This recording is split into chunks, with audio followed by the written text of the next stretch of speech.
Welcome all to this afternoon session. Really grateful to see you all here. We know that we are struggling with a little bit of fatigue after almost 2 weeks with the negotiations. This event with the title Water, a Connector for Successful NDC Implementation is being organized by SIWI, the Stockholm International Water Institute, GWP, the Global Water Partnership, the Regional European Center, and Alliance for Global Water Adaptation. And just to say a few words with the background to this event, my institute has been engaged in the climate institutes, in the climate negotiations for quite some time. And we are collaborating within the Alliance for Global Water Adaptation and the Climate is Water Initiative in order to find avenues to dialogue between what we say the climate and water community in how to mainstream climate into water and water into climate, and to find ways to perhaps translate the knowledge of practitioners and water experts on the local level and translate that into policy making in the UNFCCC domain. And of course, after the Paris Agreement, we are really interested in looking into how the water community can support implementation and via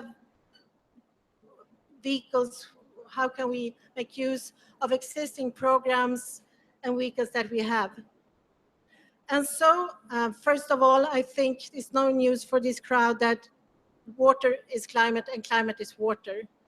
If you would ask a person to explain how climate change is affecting that person, I think most of them would actually come to think of drought, rainstorms, too little water, too much water, too dirty water. So climate is really manifesting itself in water. And therefore, of course, water and adaptation is strongly connected. And that is also the reason why those countries that submitted NDCs on adaptation, a vast majority, about 90% of them, had water as their top priority of themes and issues to deal with in their NDCs. But water, and this is something that has gained increasing recognition, is also very important for energy production and therefore for mitigation. And if we don't solve the water management situation, if we don't solve the issues related to water scarcity and water variability, it will also be very difficult to act on climate mitigation in a good way. Therefore, we would also like to stress that water is a connector between mitigation and adaptation, because you can also do mitigation in a way that might harm adaptation and that would harm resilience. You may think of biofuels, or depending on how you're planning your hydropower plants, etc. So it's really important to see water as a linkage, as a connector. Another important area that reminds us about why water is a connector is to look into cities. In 2013, about a third of all the world's cities obtained a significant portion of their drinking water from forested watersheds and protected areas. So water and drinking water is not only about the supply system itself, it's also about the ecosystems that are supplying that water. And therefore, and this is the reason why we're here today, we believe that now in the implementation phase, when we are starting to look into how to implement the NDCs, water needs to be mainstreamed.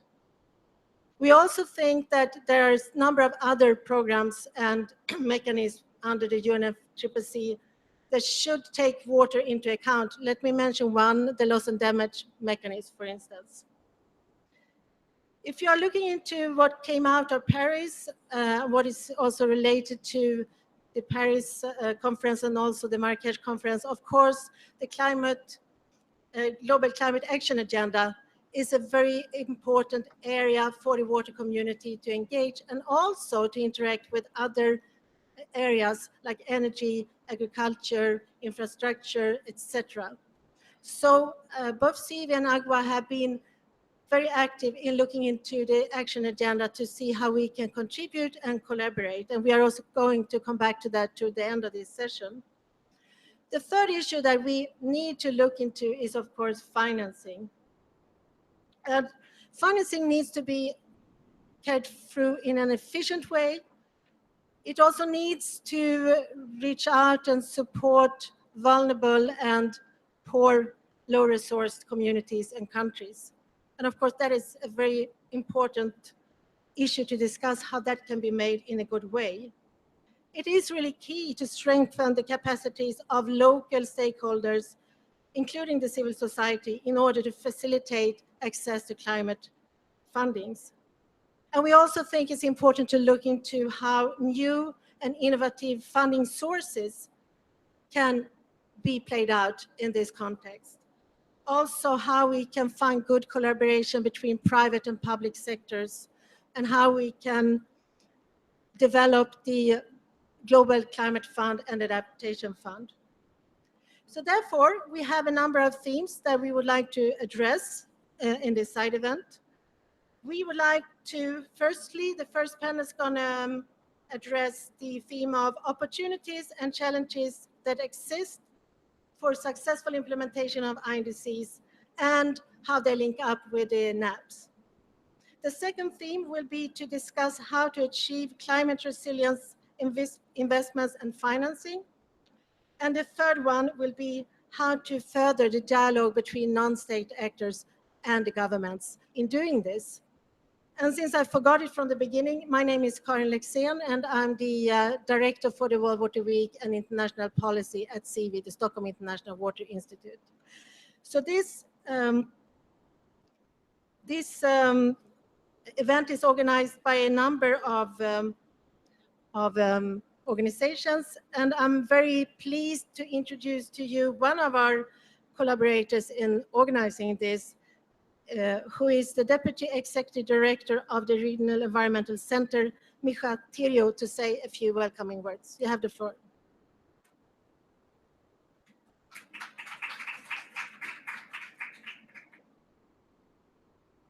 Good afternoon. Thank you, Karin. I will say a few words on behalf of the Executive Director of the Regional Environmental Center, who is addressing now the plenary, so couldn't be here with us. But for us, it's a real pleasure to be part of this event in organizing and contributing to it, because REC, it's a 25-year international organization, and it's working on the water as in one of the main priority areas for us. Working in several regions which have a number of challenges, different challenges which are addressed to the communities that we are serving and to the countries. So talking about the three themes that we'll be discussing today, in all of them we do see a good governance as one of the main areas that we can contribute, the collaboration among different stakeholders into bringing more efficient measures to adaptation and mitigation measures.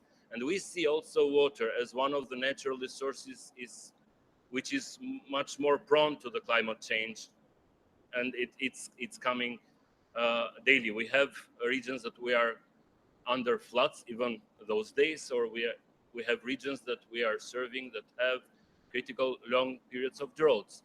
Therefore, it's immense for the communities to have those efficient measures taken at that level. For the REC, playing the role of catalyst among those regions and among different stakeholders, even this event is very crucial one for the partnership that we can further build among the three contributors to it.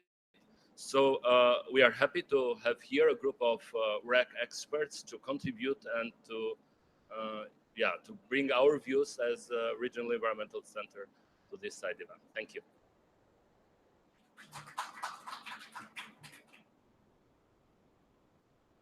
So what I will do is that I will ask the participants of the different panels to come forward at the same time.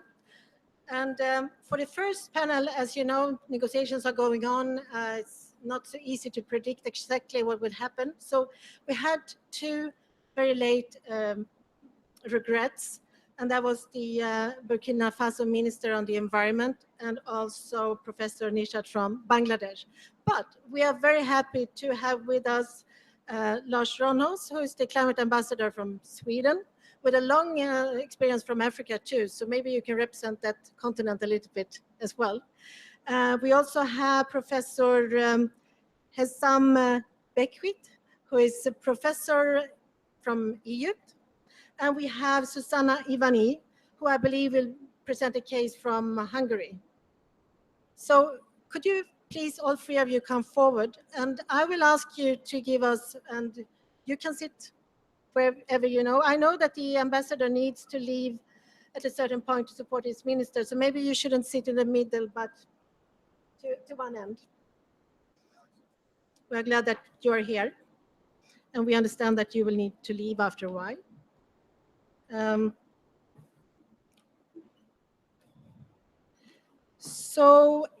And what I will do is that I will ask this distinguished panel that I think will have a lot of interesting perspective to put forward to give a 5-minute intervention.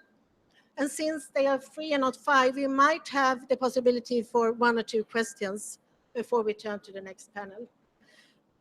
So, Lars Ronhus, what is your thinking addressing the title on how water management can contribute to the implementation of the NDCs? Thank you, Karin, and thank you to SIWI and to the other conveners of this meeting. I'm pleased to be here, and I hope to say a few words that could perhaps stimulate a discussion. I think it goes without saying that it's very difficult to underestimate what water means to human beings. And if I just start with some figures, well, let me start by saying that I come from a country, Sweden, where there is an abundance of water. I think there is 100,000 lakes in Sweden. But that doesn't mean that we don't need water management. But generally speaking, in the world, there is scarcity of water. And 1/3 of the world population is living in areas where there is scarcity of water. And that is the case, while at the same time we have a projection of increased water demand.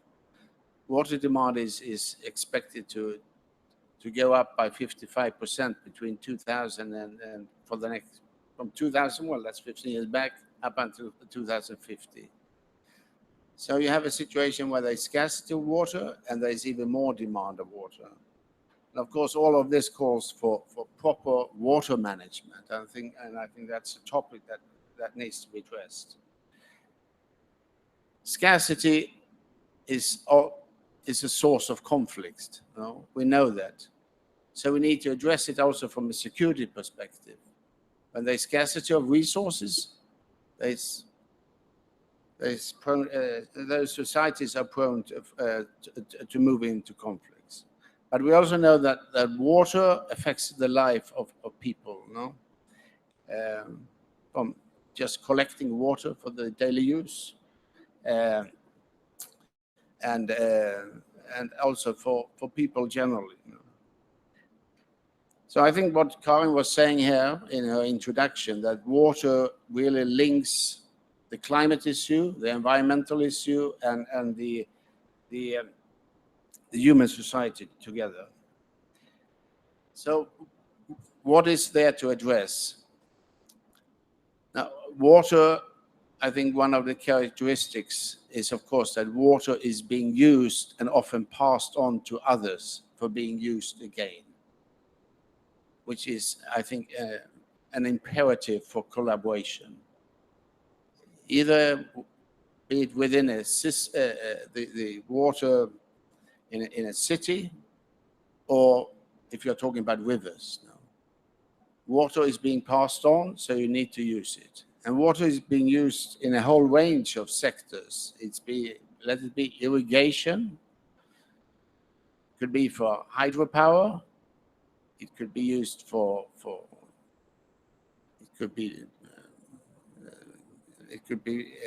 I shouldn't say used, but it could become sewage. So all of this often involves different institutions who address them from a different angle. No? And often it also involves different constituencies. So there are layers of different sectors, and there are layers of different constituencies.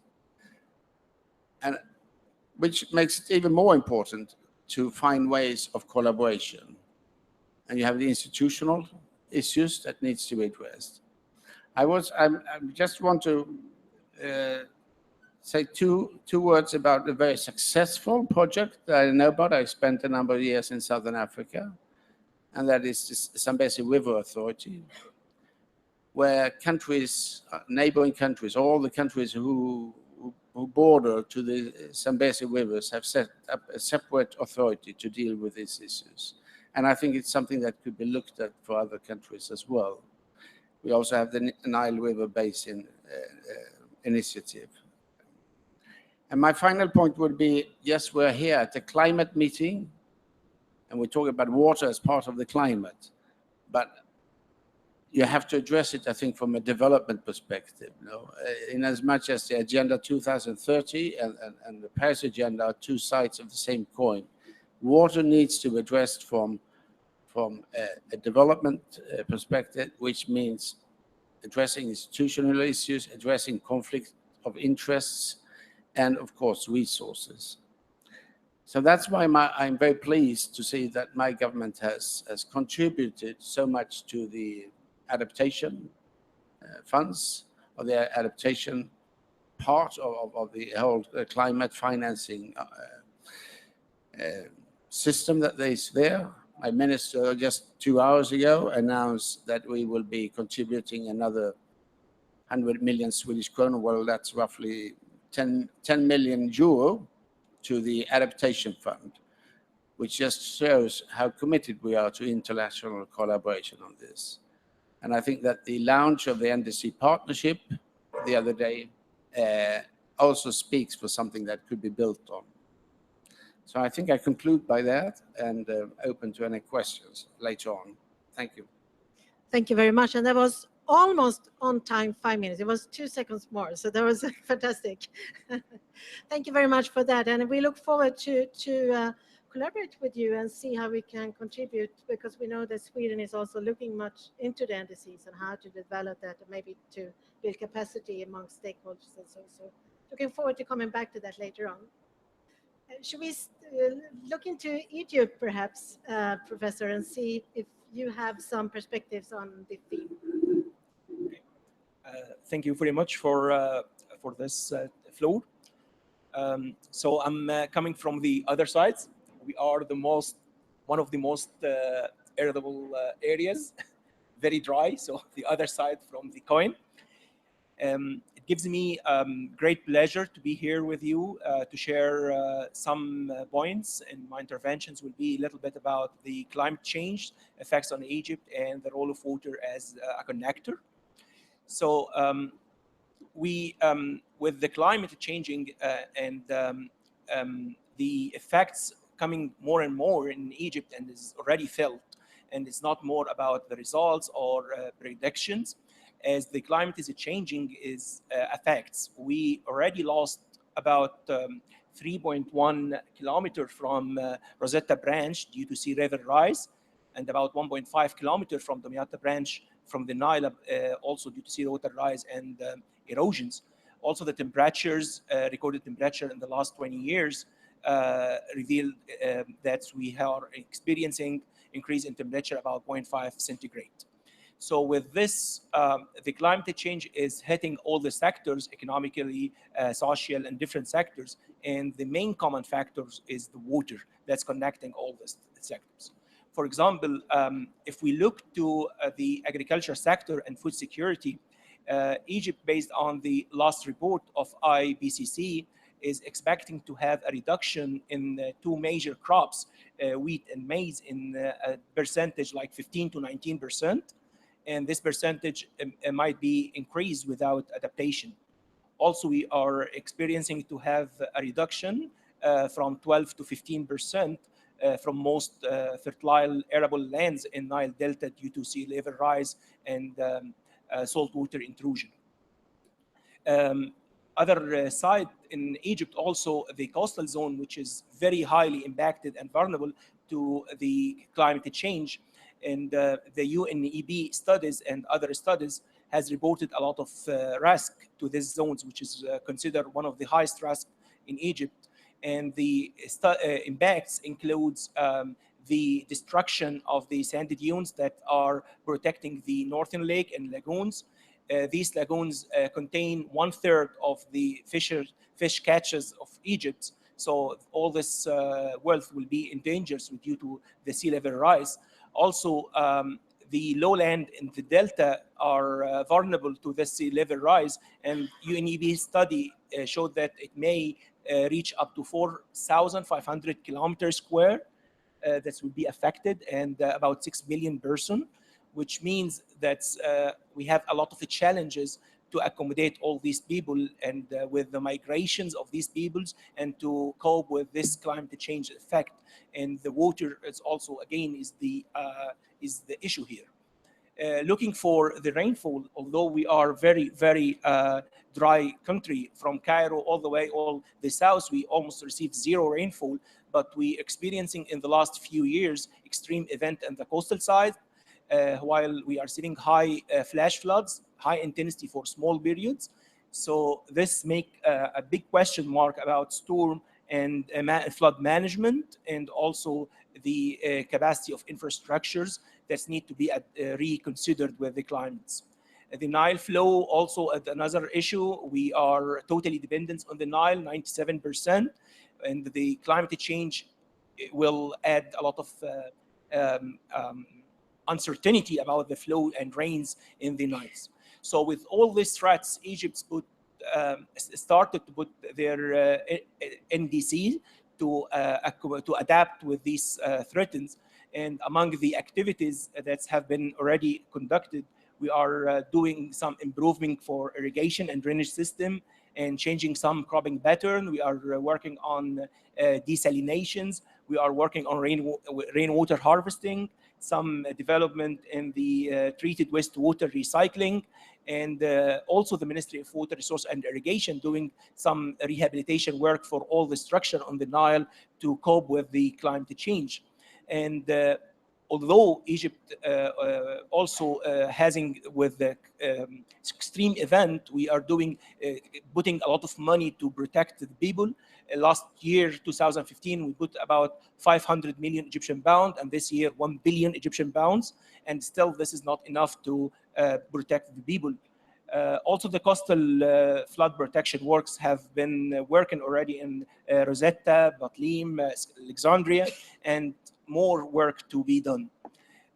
Although Egypt is already moving toward adaptation, but we still have needs for building and developing capacity for both human resources and institutions for climate risk and in the key vulnerable area.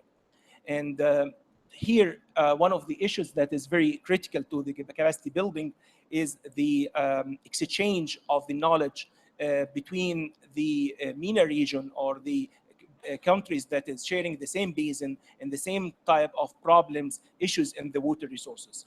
And in this regard, Egypt welcomed the cooperation with the Water Sun projects and initiative in our country. And one of the very good examples that show the cooperation is the component named the port component, which is supported by REC. And this component is aimed at widening the knowledge and skills of national water authorities concerning the application of integrated water resource management and coping with the climate change. So the project is already started. The activities including a lot of training and workshop in this area of IWRM and risk flood management, and we are looking forward for other continued work for consultancy service, providing some activities in the coastal risk management and adaptation. Such projects, as you all know, play an important role in supporting Egypt to achieve their NDCs, and also it is very important to facilitate regional dialogue, leads the main stakeholders to share expertise and success stories that can be repeated everywhere with satisfactory results. Finally, I wish to seize this opportunity to thank you all and thank the organizers for this nice event. Thank you so much. Thank you very much, and excellent. And also for pointing out the importance of knowledge sharing and regional cooperation is really key to success, I think. So thank you for bringing that up. Now turning to a country that has both too much and maybe too little too, I don't know. Good afternoon. I am Zsuzsanna Iványi from the Regional Environmental Center. The center is located in Hungary, but we are an international organization having offices in 17 countries. I'm a Hungarian, and the project that I'm going to briefly introduce you is implemented in Hungary. You might ask that how it comes that now we are in Marrakesh and how the Hungarian example comes to the picture. The answer is very simple. The National Adaptation Geoinformation System, which I'm going to introduce you very briefly, is something important, innovative decision-making supporting tool, which can be replicable everywhere.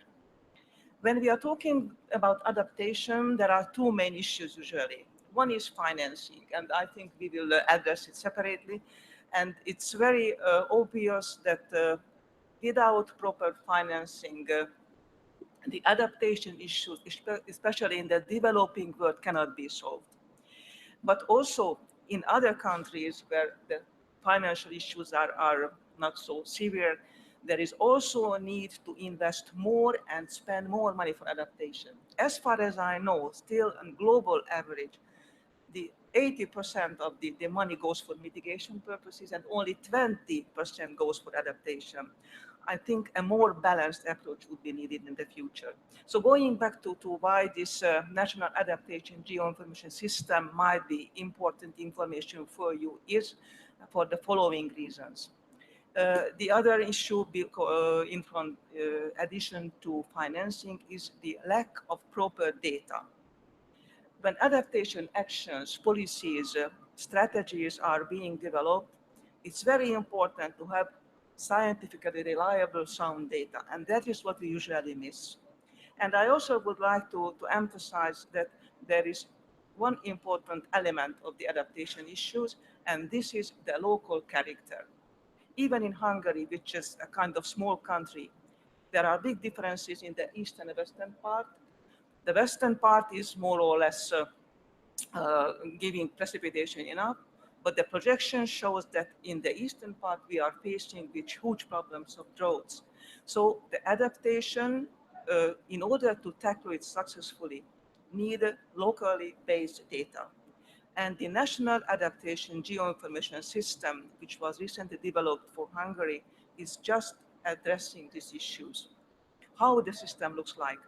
The system is a multi-purpose decision-making supporting data system and an IT tool. It means that the whole country is covered by a grid where the resolution is 10 kilometers, and we are providing data for each of the grid points. What kind of data? Of course, we need climate data from the past, climate projections for the future, and different type of indicators which are characterizing the vulnerability and impact for different sectors. And this is the other peculiarity of the adaptation, that it's sectoral based.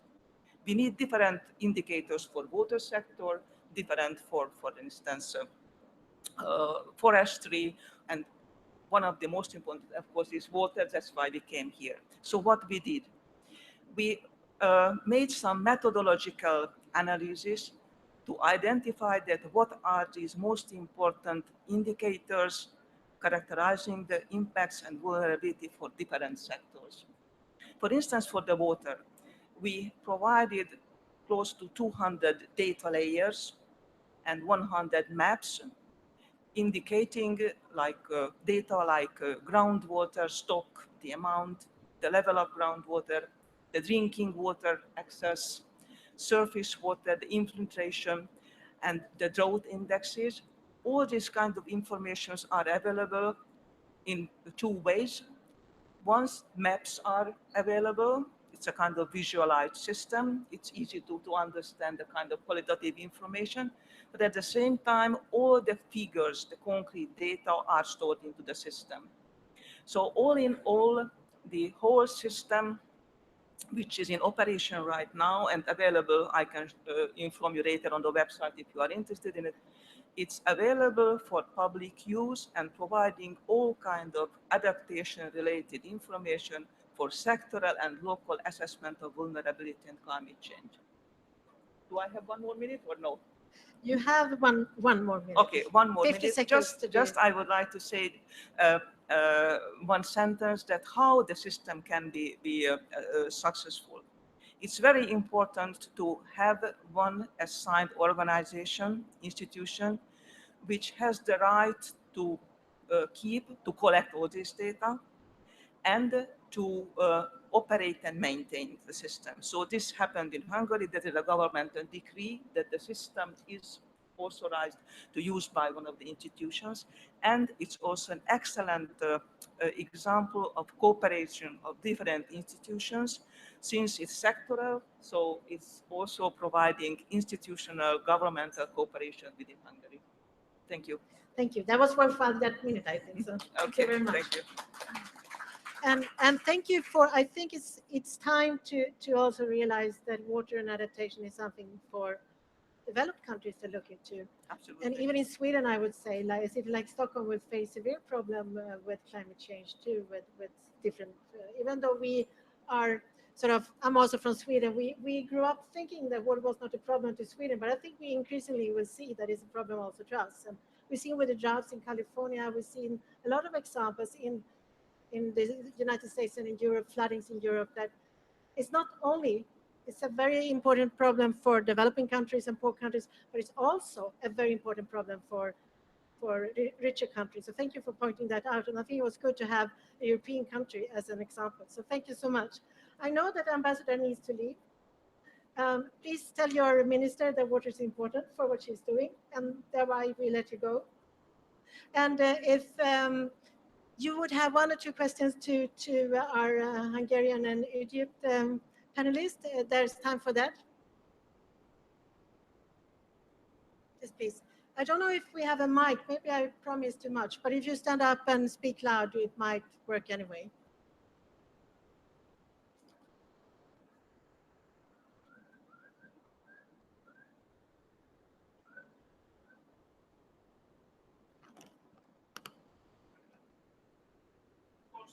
There is a mic over there.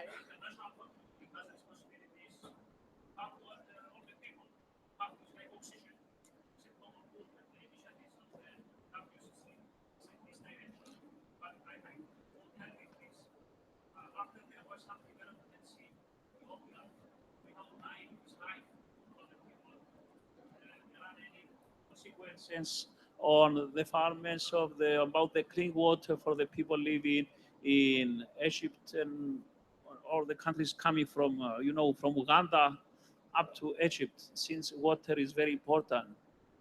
What is the outcome?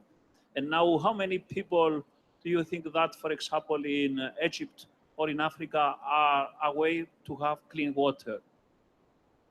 Okay. Well, this is a hard question to answer, but definitely I think the answer is the key answer is the cooperation. And we in Egypt, I think we believe that all the countries has the rights for development, definitely, and the development is a must for all the countries, but the development should consider a regional perspective. And we have a lot of initiatives. We're working together to have common solutions. But looking for Egypt, yes, as I explained briefly, the impacts on any reduction in the flow will be dramatically affect the people. As already the current status quo of Egypt is that we have a deficit between supply and demand like 20 billion, which is more than 25% of the available renewable water resources.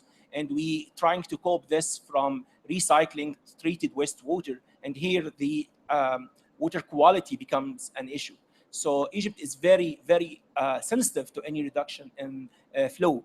But definitely with cooperation and regional perspective, with the norms of win-win, no harm, no regrets for all the peoples, we believe there is a water that can be that exists in the basins, and with the better water resource management for the entire basin as a global, definitely all the people will have access to the equitable share of water.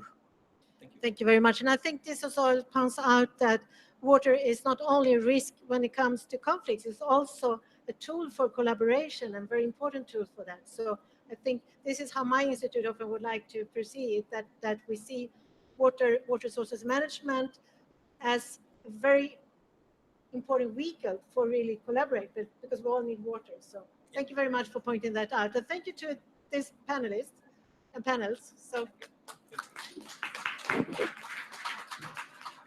And we're now going to speak about the big elephant in the room, namely financing. And I have two speakers remaining that are not caught up by different kinds of negotiations or so. And they are Sean Kidney, who is the CEO and co-founder of Climate Bond Standard. And maybe you want to tell us what that is. And it's Philip Knill, who's the head of division for the special unit on climate policy and climate funding from BMZ. Welcome, both of you. In a way, I wouldn't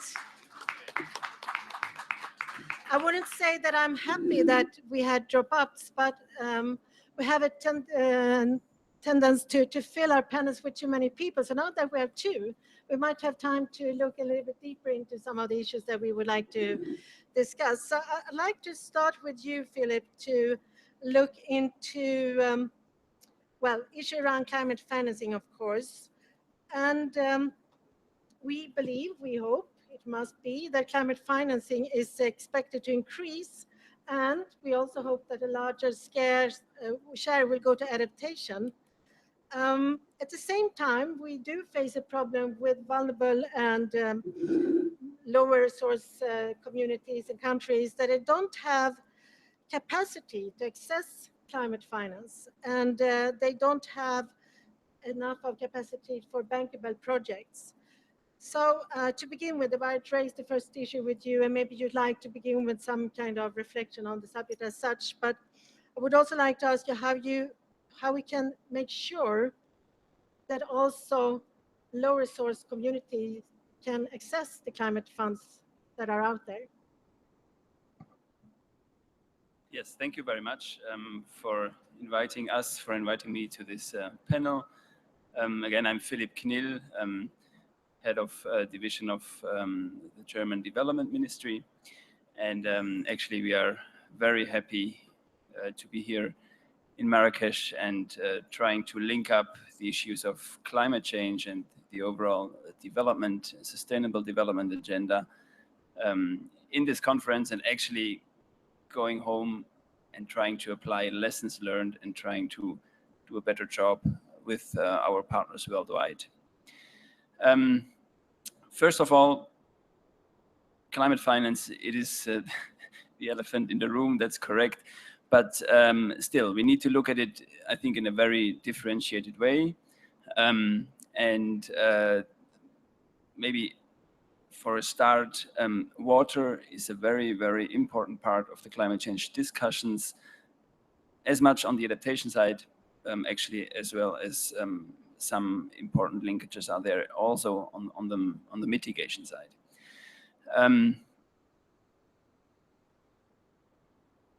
Let's have a look at the overall climate finance picture. You all know the $100 billion target for 2020. There is a narrative that this is reasonably on track. Further efforts need to be done, but it is a realistic target. But we all know that the 100 billion are not enough. We need to shift the trillions. And that's exactly a little bit, I think, where we also should focus on today. And we heard our earlier speaker saying that there's only 20% of climate finance overall going to adaptation at the moment. I think this is true according to the latest numbers that are also, let's say, reflected in the roadmap to reach the 100 billion. But we also have to say that so far, the biggest sums that can be counted, at least, being mobilized private finance or being capital market or funds leveraged through concessional finance or through grants at the capital market, these funds at the moment are mostly going to the mitigation sector. And there's still lots of room to create new instruments also in the adaptation area to see what can we shift there. Looking, for example, at the German budget, when it comes to really budgetary means for climate finance, it's divided more or less 50-50 between mitigation and adaptation. But when we look at what can we do with this money in terms of leveraging capital market funds or mobilizing private sector investments, we see that there's a slight imbalance, that with the same money on the mitigation side, we can do more finally than on the adaptation side. There might be some methodological issues around it, but and some further transparency and issues to be resolved. But it's also, we also need an effort on how to structure adaptation finance in a way that really also includes the private sector. And there we come, I think, to de-risking investments. We get to transparency issues in the balance sheets of the companies, banks, and insurers, reinsurers, and so on. So I think this is a very important message, even though on the counting side, we have 20% only for adaptation finance. There is much more to do and a big potential to increase this via public investments, but also via using these public funds, budgetary means, in a much more catalytic way. There has been good work on the mitigation side. There's much more work to be done on the adaptation side. Maybe to look at a little bit the water sector more particularly.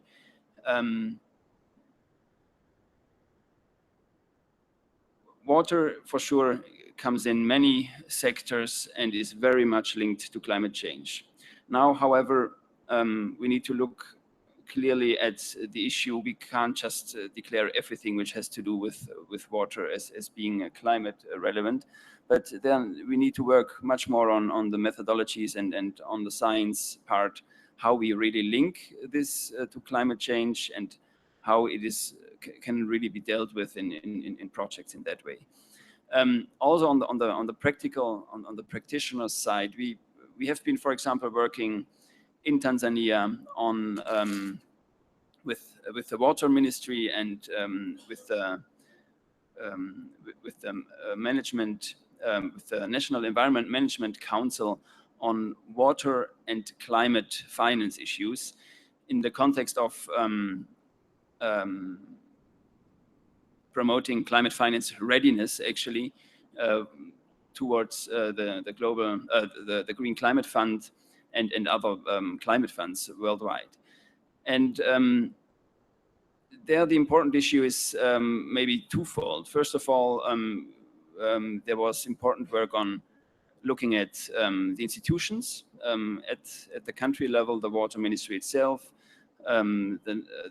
which sets, let's say, the water policy, looking also at what is in the budget and planning processes, looking at the finance ministry on water and climate change, and then also looking at institutions that really implement, which is, for example, the National Environment Management Council, and making them ready to be accredited to the Green Climate Fund. So when looking at in such detail at concrete examples, we see that there's lots of room really to work in a practical manner on the ground to facilitate the in-country capacity actually really to deal with climate financing issues also related to water. So maybe to start off and not being too long, you ask more questions, I stop here. Thank you. Thank you very much. Yeah, it gets more dynamic in that way. But thank you for pointing many important things out. And see, now, turn to you now, and perhaps you want to tell us what the climate bonds is, because it links, I guess, to innovative financing. And one question that I would pose to both of you, I acknowledge the importance of getting the private sector engaged. And will they engage in adaptation projects, and in particular in areas that is risky? But maybe we can hold that question and let you start by explaining what you're doing with the climate bonds and how you think that relates to what we are discussing here. Will they engage with risky? Well, it depends who you talk about, but the bulk of the money won't engage with risky. Full stop. It's not just adaptation.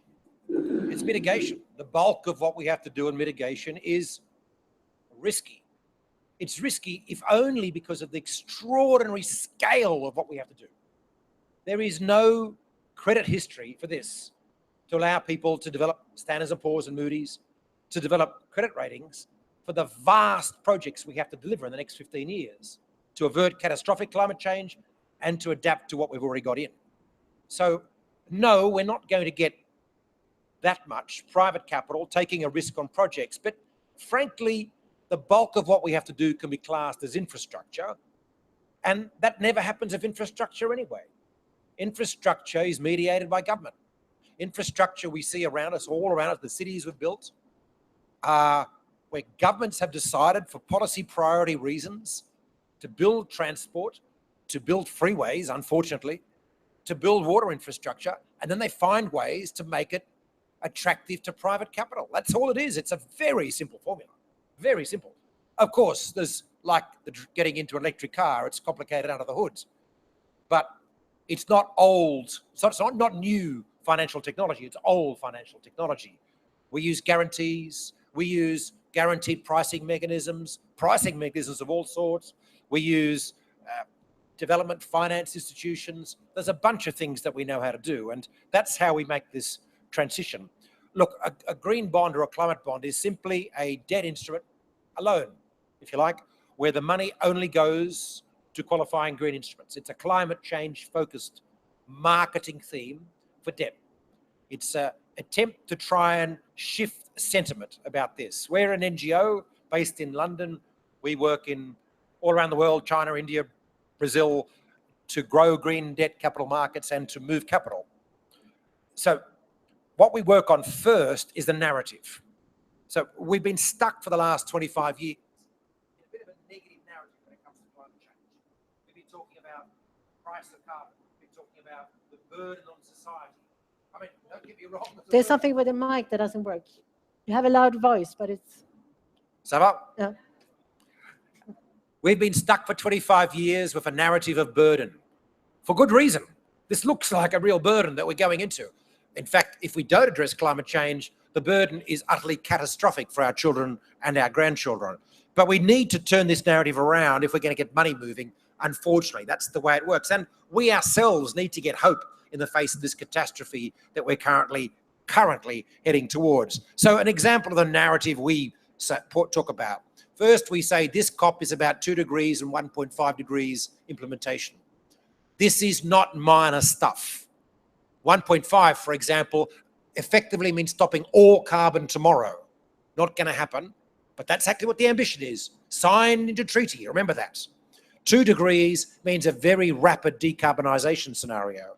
We know that under 2 degrees, frankly, we've got 2 metre sea level rises. The only question is whether we're going to get more. We know we've got massive adaptation challenges anyway. Our difficulty is, do we plan for 2 degrees in the hope that mitigation will come through, or do we plan to 4 to 6 degrees, which is where we're heading now, and I don't know how we plan for that.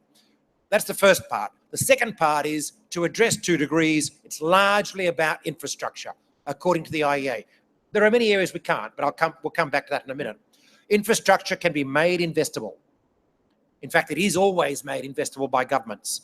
It is a massive opportunity. According to the new climate economy, we're going to invest $94 trillion of infrastructure in the next 15 years alone, versus a current valuation globally of 50 trillion. So we're about to enter an infrastructure boom. We need to make sure it's green. Otherwise, things get worse. And water is a big chunk of that.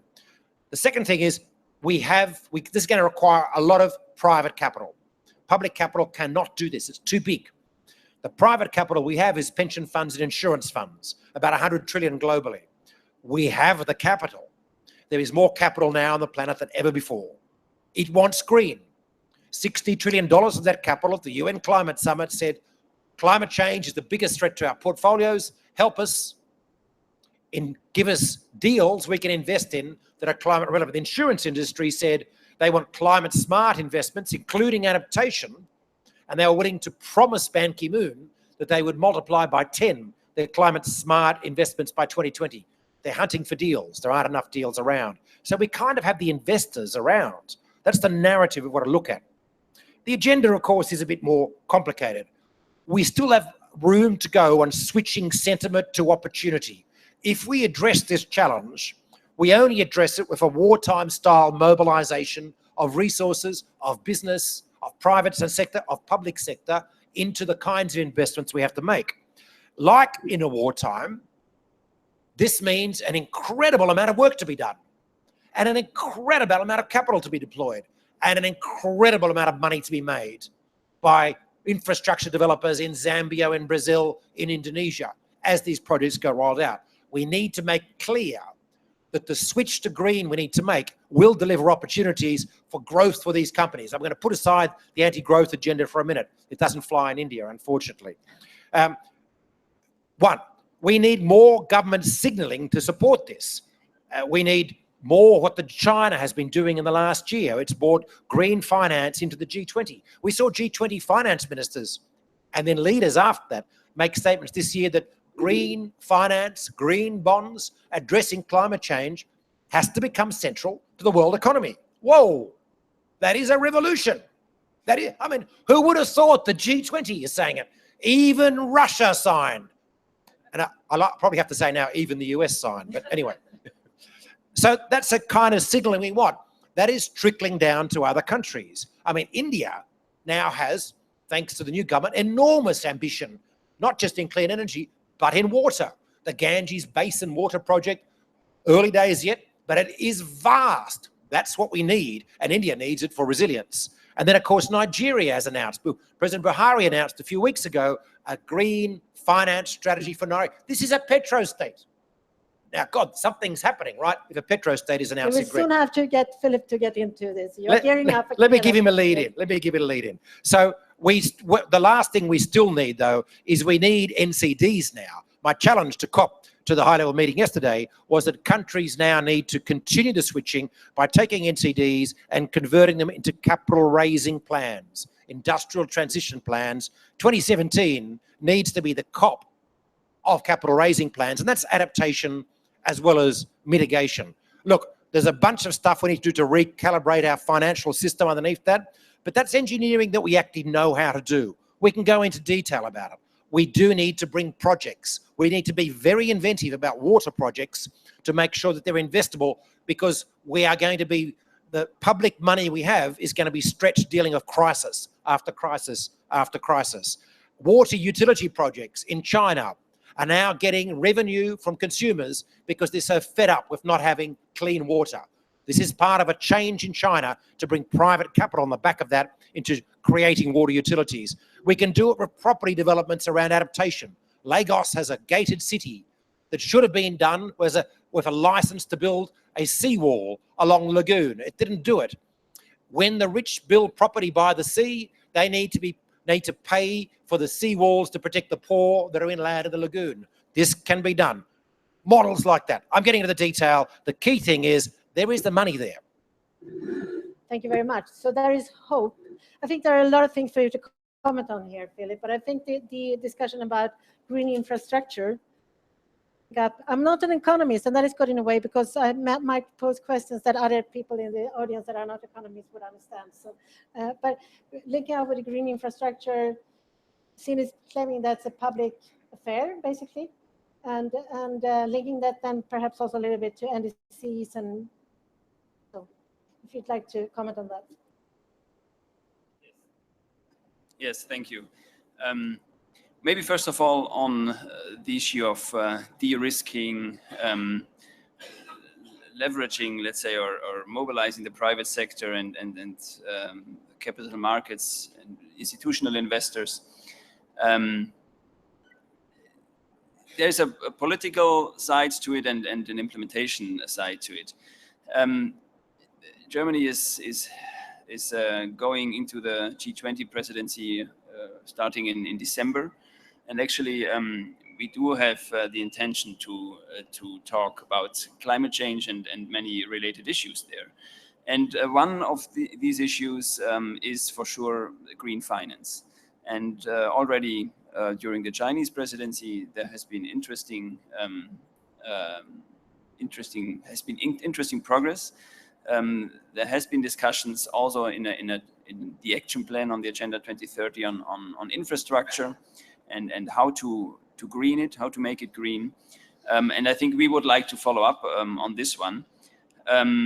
For example, we are looking at having much closer dialogue, not only within the G20, but also with developing countries on green finance, looking at with a dialogue platform which is called Green Invest. And actually looking there at drawing the lessons from the discussions so far in the G20 on green finance. And I think there in practical terms, we are talking a lot about de-risking and in many different aspects. For example, looking at the adaptation at the climate risk side, we have been discussing climate risk insurance in the past. And actually at this COP, we have had a new announcement amounting to $550 million between the different donors to invest in climate risk insurance. So this is still seed money. This can grow, but this helps actually to leverage much more. In these climate risk insurance schemes, the reinsurers come in and let's say leverage the grant seed money. There are also the countries themselves that are paying premiums to buy such insurance and therefore getting, let's say, a legal status when a disaster hits, getting a legal right to get payouts. There's for sure all the small and bigger farmers. There are the cooperatives and small and bigger companies that can buy such insurance. So this is a real growing market and something which we need to think through and try to make it work. Hopefully very soon, because we all know that we are going to face many more risks in the short term and in the long term when climate change continues. So this is, let's say, one level there. And our agenda would be a little bit to link the practical implementation with the political agenda setting. And we all hope that we can advance step by step on this. The role of the multilateral development banks, I think, is very decisive. There's lots of dynamic in the landscape of the banks and of the funds. We all know that. We are all working, actually all the government representatives are working hard on making the new funds work and having the development banks, World Bank, the regional development banks, but also the Asian Infrastructure Investment Bank and so on track to step by step really live up to the challenge of making financial flows consistent with the Paris Agreement, one of the threefold goals objective of the Paris Agreement. So this is maybe on the side of the de-risking and of trying to mobilize. This is the story a little bit I would like to tell on the side of mobilizing private finance in a much larger scale.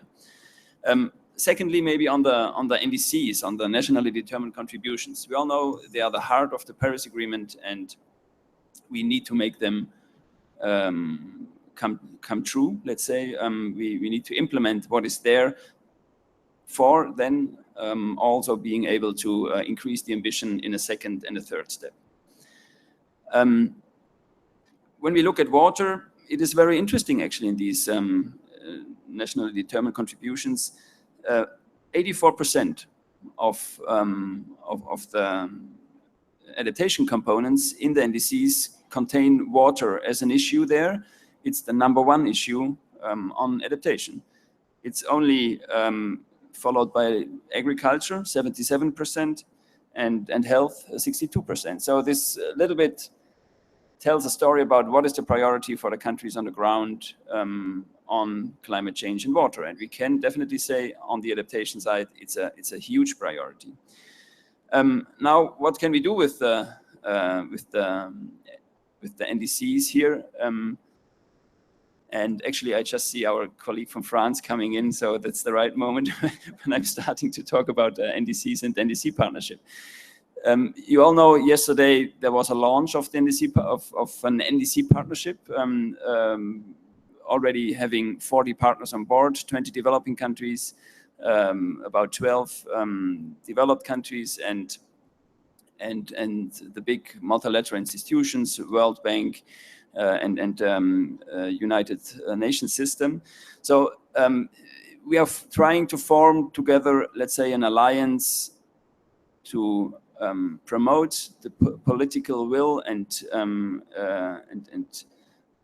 political decisions on implementing NDCs, and also actually to be very practical, to look at how can we work together on the technical side, how can we work together to coordinate much better the support, to bring in the South-South exchange necessary, and for sure also to have access to finance. And as I said just now, as water does play such an important role in the nationally determined contributions, so let's say in the priorities of the countries themselves, it certainly will be a priority also to be dealt with within the NDC partnership.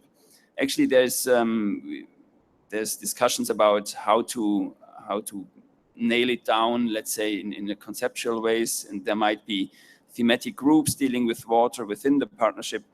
This will all be decided later on, but I would just like to mention here that, and to make a point here, that certainly water will play an important role there, and it's up to us to exactly frame how this can work out. Thank you very much. And if you would have those thematic groups, of course, we will stand ready and be happy to be in dialogue on that. It sounds very promising. Seen, what has this to do with what you're doing, the NDCs? And I'm getting a little bit worried about the risk scenario you are putting. I mean, you say there's money there, but how is gonna, your investors, how are they gonna, you say they won't invest. So is it the public money solution there for? Look, it's your pension fund and it's your insurance fund. I know. And they're governed by regulation. I know. We've said that pension funds can only invest in X, Y, Z, and insurance funds in India, for example, can only invest in AAA and AA bonds. Very safe. That's because we want to make sure that when you retire in, let's say, 35 years. Thank you. That was nicely put. There is a pension for you. And the only way that works is if they take a safe and conservative strategy and they don't lose it all in a crash. Well, that's another problem. So looking for conservative ways of protecting the money and making sure is critical. We can't change that. We don't want to change that because that's how we've designed our system of capital management in all societies now. So if we want those particular investors to be able to invest, and they have the bulk of capital nowadays, we have to find ways to meet their risk requirements. The bulk of what we have to do is seen as risky because it's new, it's big, or it's in a country like Nigeria for crazy currency in the past, etc. So if we want the money to flow, yes, public sector institutions will have to step in and take a little bit of risk. Now, of course, the challenge is doing it efficiently. There's many fiscally efficient tools we can use. Guarantees is a classic one. In the International Solar Alliance, we're working on a proposal for a one-stop shop guarantee facility, which provides specific guarantees which are most of worry to investors to make the deal safer. In a rating sense, at a bond level, it means getting investments from B+ to BBB-, which is just investment grade, not AAA. No one wants any more German bunds. Honestly, there's too many of them. They're negative interest rate, for God's sake. That's no way to pay your pension, by the way. So what we need is projects with a bit of risk that'll pay a bit of yield, but not too much. It's a funny middle ground.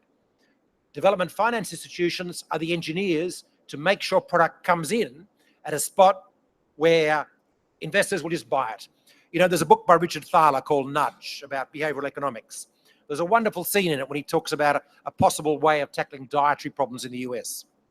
When people go into supermarkets, they tend to buy what's at eye shelf. So the biscuit manufacturers pay the supermarkets extra to make sure that their rich, creamy biscuits are at eye level. And people buy them. And they don't think about it, and they eat them at home, and that's why you get fat.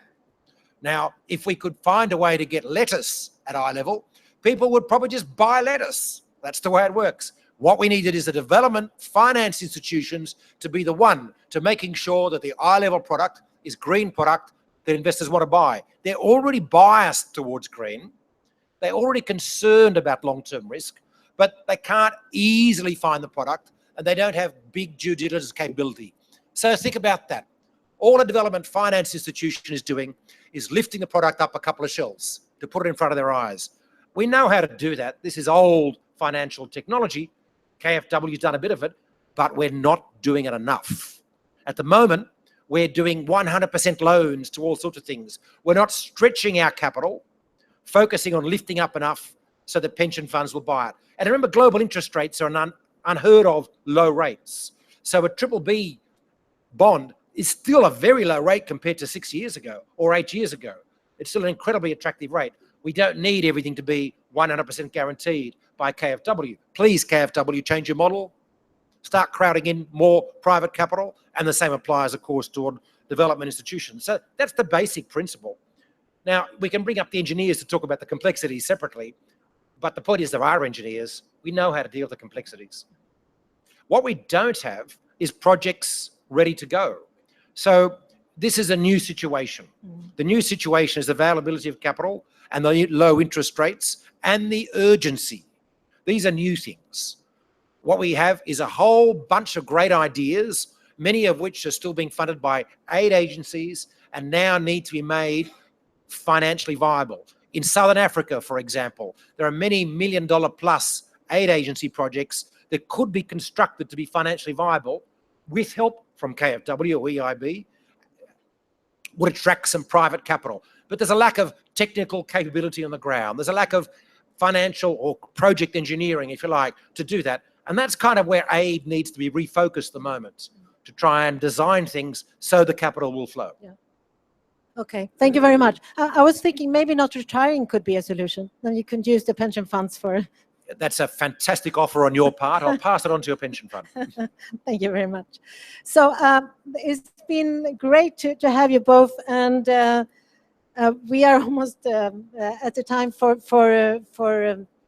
this panel. So unless you have a very urgent question from the audience, they don't dare to ask you questions because it's going to be so massive response. I think it was great to have you, and I was almost going to say, luckily we only had the two of you because I don't know how we would be able to fit in anyone more, but it was really interesting. Thank you so much, both of you, for coming and for sharing your knowledge. Thank you. I have COP reports on green bonds here if you'd like one. Come and get one. Thank you so much. we like to put challenges to ourselves. So what we did was that we tried to invite ministers from the two presidencies. We know this is to the end of the COP, and so we understand that it's difficult, but we are really happy to have Antoine Michon, who is the advisor of, well, in the cabinet of Minister Ségolène Royal, and we don't know yet if Hakim Al Haiti will come or not. So I was wondering if you, Antoine, would like to start, and then we see if Hakima would arrive.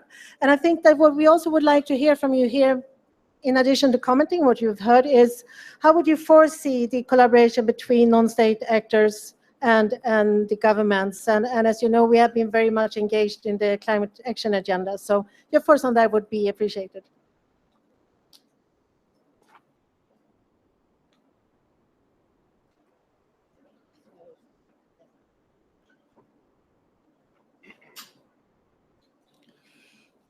Sure. Well, good afternoon, and thank you for having me. And sorry we're not able to have Minister Royals. He just left Marrakesh after 3 days here. Well, she asked me to come and speak here. I'm no water expert, so don't expect from me too much on details on water policies, but maybe I want here to share a bit of our experience as presidency and what we intended to do during this, well, I'd say almost 3 years of presidency. The actual presidency only lasted a year and finished 10 days ago, but we had started early on. And a big, I think, focus of our presidency was to really open the climate discussion to all the non-state actors. We knew we had an agreement to adopt. It would be adopted by governments, but we felt that we had to include all actors in the conversation and to prepare for the next step we are now in, which is really implementing, really being in the action. And that was the purpose of the what initially we called the Lima Paris Action Agenda, then became the Global Action Agenda, and since this morning is, I think, the Marrakesh Partnership for Action, if I'm correct. So I think every year it's going to change name, but everybody now understands what we are talking about, which is really to include all the actors. And when we started as a presidency, there were some already active. We didn't invent the action agenda. This was already, I'd say, existing and already organized in some sectors. But I think in the water sector, we found there was room for improvement. And I remember that we participated in the one of the big water meeting in, I think it was in Korea, early in 2015. And we really asked and required the various actors to get organized within the action agenda. And we're very happy in Paris to be able to have several coalitions formed. There's one, you may know, the Paris Pact on Water. There was a business alliance, an alliance of mega cities, and an alliance for clean desalination. And I understand that here, early this week, there was an agreement among all these coalitions to create a wider group. And I think all these coalitions have the merit of bringing together governments, private companies, sometimes NGOs, sometimes also researchers, in sharing knowledge, in sharing support, in sharing experiences, how to, I'd say, best deal with the challenges we are all faced. And when it comes to water and climate, obviously, well, you know that better than me. I mean, we have a lot of challenges ahead of us in every country. So what we can do to have the best policies in place to address these challenges is obviously absolutely necessary. We were very surprised to see that in the about 180 or 90 INDCs, more than 2/3 of them had water as a big component. And I mean, surprise, yes and no, because obviously there's this clear connection between water and climate, but it wasn't so usual. And I think now the challenge for all of us is, how do we implement this ambition that is in the NDCs? And here, I think the coalitions can be very useful, but we have to connect the coalitions with the NDC process. And I think for the negotiators in the next few years, this will be, and for you, I mean, for the members and the actors of this coalition, I think it's very important that you pay attention to the elaboration of the rules. And there are at least, I mean, there is especially one important decision, which will be the one on the global stocktake, which is going to be in the climate process, the big every 5 years moment, where we will assess where we are in terms of emissions, where we will assess where we are in terms of climate impacts, and where we will share solutions to, do better in the and to have a more ambitious NDCs every 5 years. And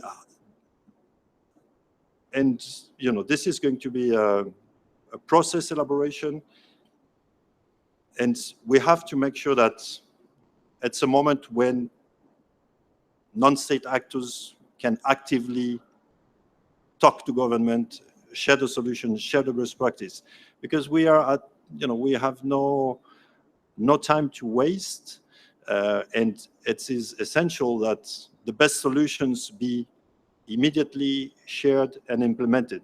It's also I think to us, one of the merits of the NDC partnership that was launched 2 days ago,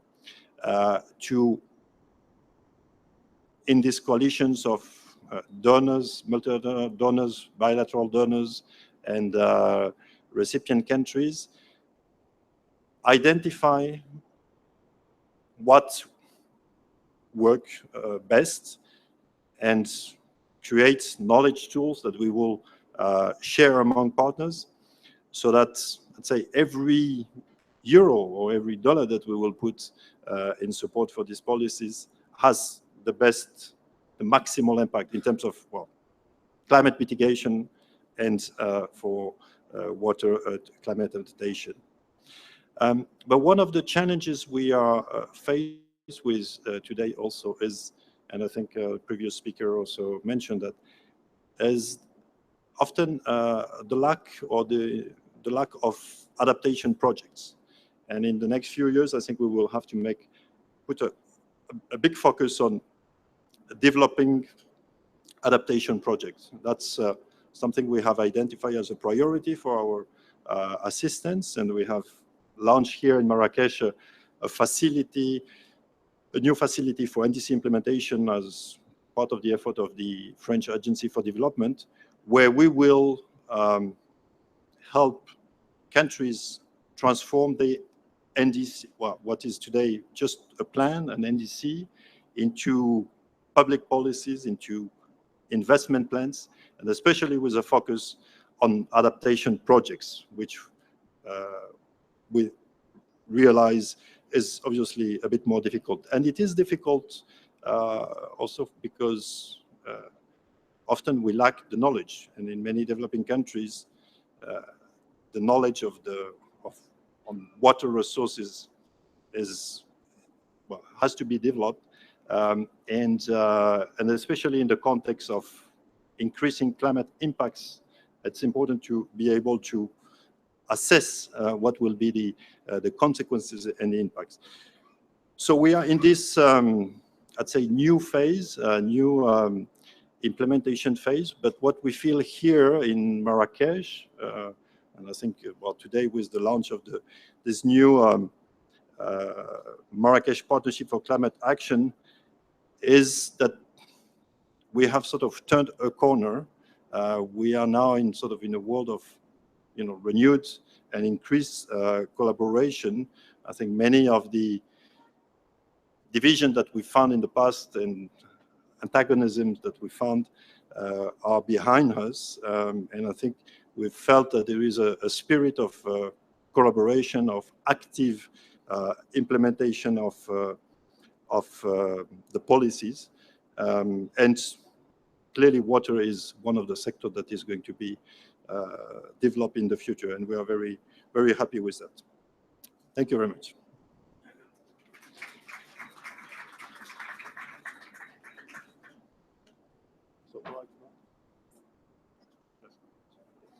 Thank you very much. And I must say, for someone that were in those corridors at first around Copenhagen 2009, and we started to talk about water at that point, we were met by a little bit of surprise by many of the negotiators who said, well, we don't want another sector into this complexity. And I understand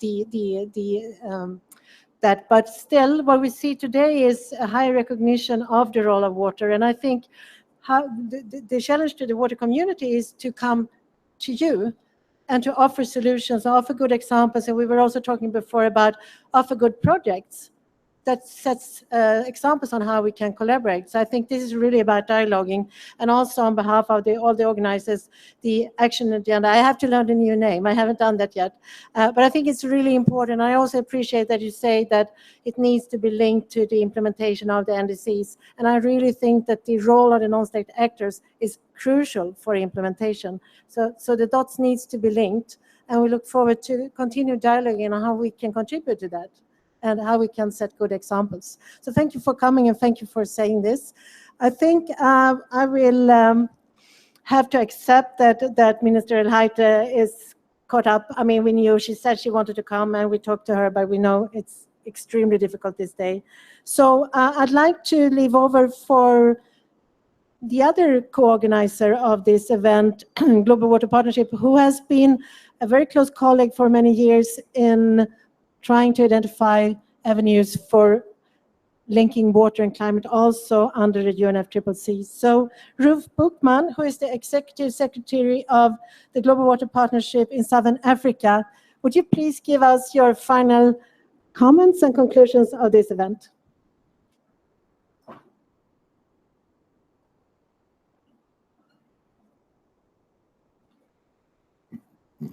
I'd prefer to sit over there if you don't mind. Karen, would you like me to stand? Because I'm hardly visible. Is it fine if I sit?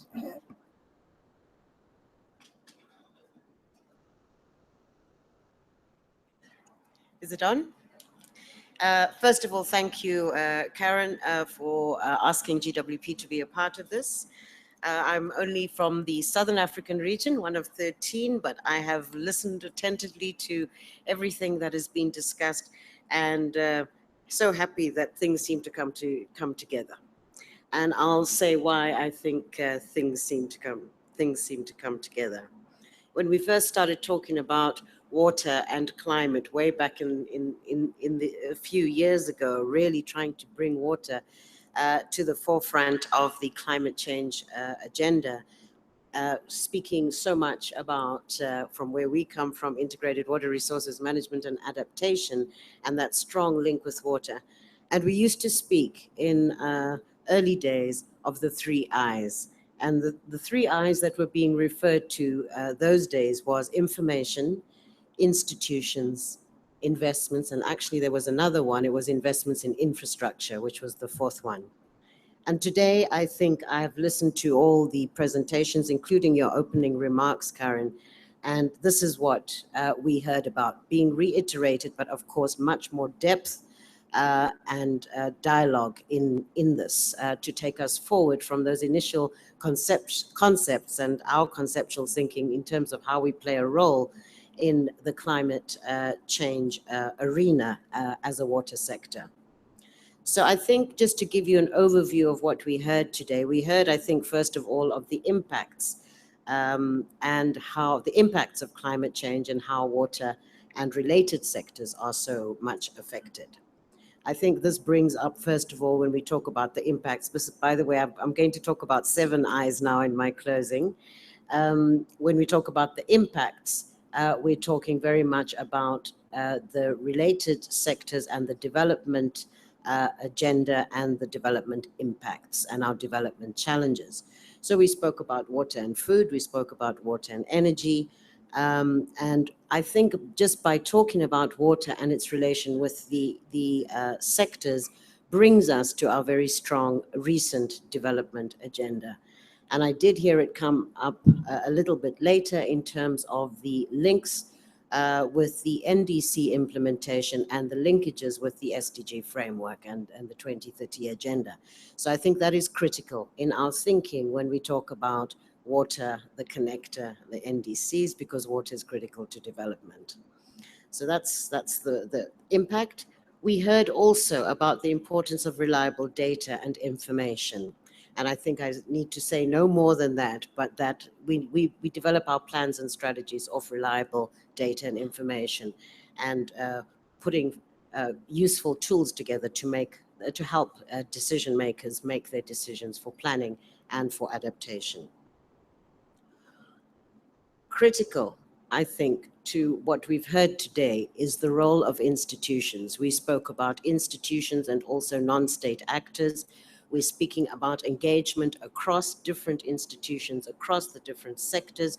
We spoke about local, that was very much apparent also in the information presentation, on local, national, continental, global linkages. These are very important linkages that we need to make local level being relevant to global COP processes.